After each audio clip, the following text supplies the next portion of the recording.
看地图玩南投，我将用看地图的方式告诉你们南投有哪些景点及他们现在的情况如何。那么南投最主要玩的地方有草屯、埔里、鱼池、仁爱和鹿谷这5个区域。这5个地方大部分都能够搭乘台湾好行到达。草屯最著名的景点应该就是中心新村，这里由旧建村改建而成，有时候会举办假日市集，然后就可以边逛边走到第3市场这里吃东西。旁边有一间维乐山丘，跟之前高雄博尔说的那间店一样，也有免费的奉茶可以享用和休息。在下面有一个南投文化园区可以逛，礼拜2、礼拜5和6日会有草屯夜市，如果你是开车前往，要收50元的停车费。再远一点有一个私人美术馆，可以免费参观。这个建筑不管是馆内还是馆外都盖得很有特色，喜欢逛美术馆的游客一定不要错过。但是想进展馆参观的话，最慢要在去的前1天先打电话预约才行。另外手机跟包包也不能带进去。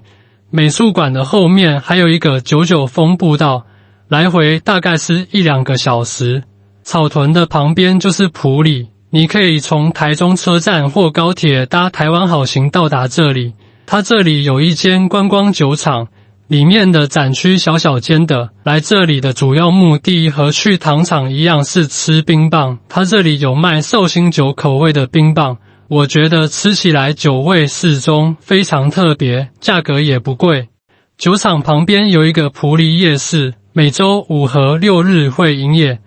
但是建议礼拜5或礼拜6来。礼拜日这里虽然也有营业，但是开的摊贩会少很多，比较不好逛。另外下雨天这里也不会营业。旁边的虎头山有飞行伞可以体验，一人是2900元，大约可以飞10分钟左右。暨南大学是全台海拔最高的大学，每年2到3月这里樱花盛开的时候会举办樱花季，在特定时间或周末会有活动或市集，刚好遇到的话也可以边逛边赏樱。远一点的地方有彩蝶瀑布、观音瀑布和五界部落，但这3个地方我也只听过没有去过，要自己再找一下攻略。再过去一点就是奥万大园区，这里最有名的就是来看它的枫叶，因此每年11月到1月是这里的旅游旺季。除了枫叶，还有2到3月的樱花和4到5月的萤火虫也都是这里有名的景色。我上次是夏天的时候来的，园区内的景色也不错，算是一个1年4季都能来的景点。往上走到清境农场，这个农场园区蛮大的，你可以在里面慢慢逛，或是买牧草喂喂动物。这里只需要注意绵羊秀和马术秀的表演时间即可。跨年的时候，这里也会举办跨年晚会可以参加。每年10月底的时候，附近的清境国小会举办清境火把节，会有篝火晚会和原住民表演。再往上走，就会来到合欢山风景区。你会先到鸢峰观景台，天气好的时候来这里，早上能赏云海，晚上能看星星，最后就会到达武岭。这里算是热门景点了，除了游客，还有很多跑山族，冬天寒流的时候也会有人去追雪，是一个不管什么时候去都很多人的地方。它旁边有合欢山、石门山和小旗来可以爬，但我只有爬过合欢山东峰，整个步道有很多阶梯，来回大约2公里，对于爬山的新手来说也不会太难爬。每年5到6月，山上的杜鹃会盛开，可以顺便赏花。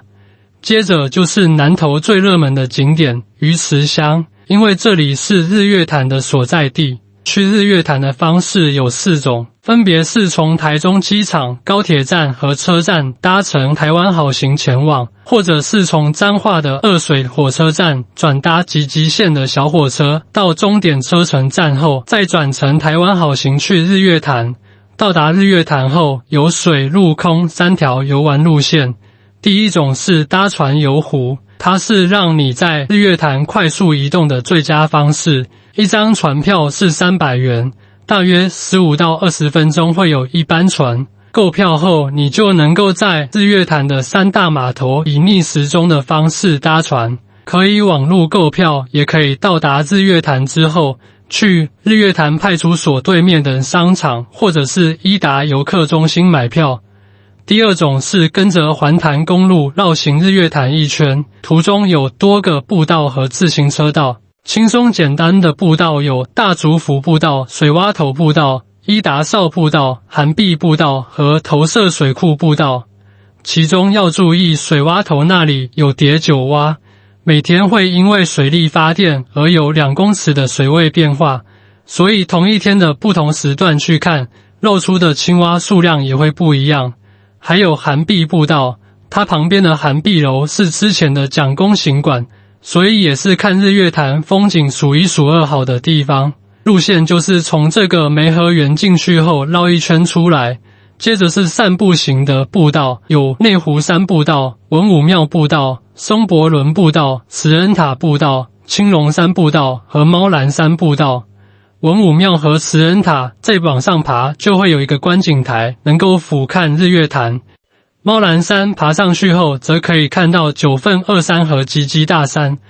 最后是比较有难度的后尖山步道和水社大山步道，尤其是大山步道非常具有挑战性，整趟来回大概需要8个小时。如果体力稍差的要爬更久，没做好一整天要耗在这里的，不要轻易尝试。第3种路线是乘坐缆车从高空欣赏日月潭，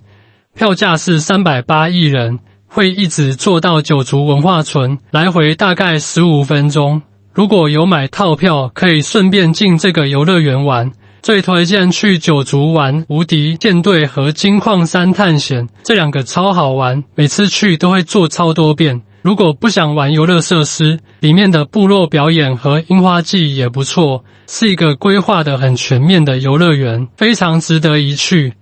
那么要介绍的最后一个景点就是象山游客中心。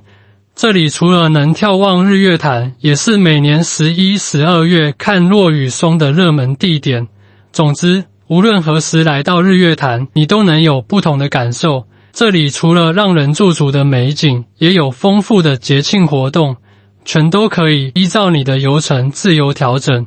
那么刚刚说的从彰化二水到日月潭的途中，有3个车站特别重要。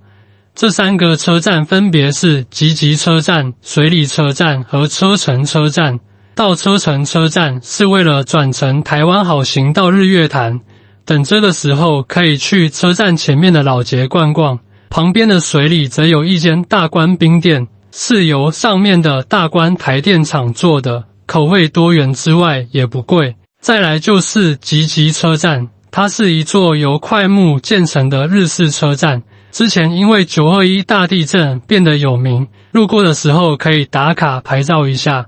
附近的车龙埔园区就保留着当时大地震的遗迹。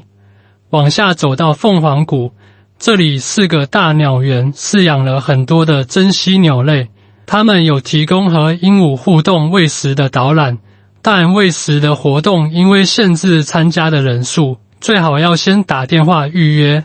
再下去就是溪头和杉林溪，这2个景点性质我觉得差不多，只不过溪头开发的更完善，有商圈和商店街，整个园区也比较好走，适合全家去踏青。而杉林溪比较的原始，要爬的地方好像有多一点，气温也比较低。我之前住它的小木屋，晚上冷到不行，所以虽然杉林溪也很美，但是我会更推荐你们去溪头。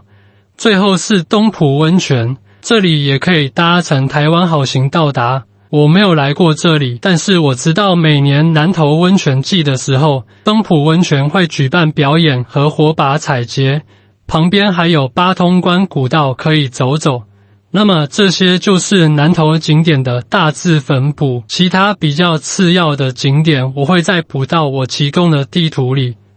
至于住宿问题，就跟着开头说的草屯、埔里、鱼池、仁爱和鹿谷5大区域去走，玩到哪里就住哪里就可以了。希望这部影片对你们有帮助。我是 Alpha Puts， 我们下部影片见。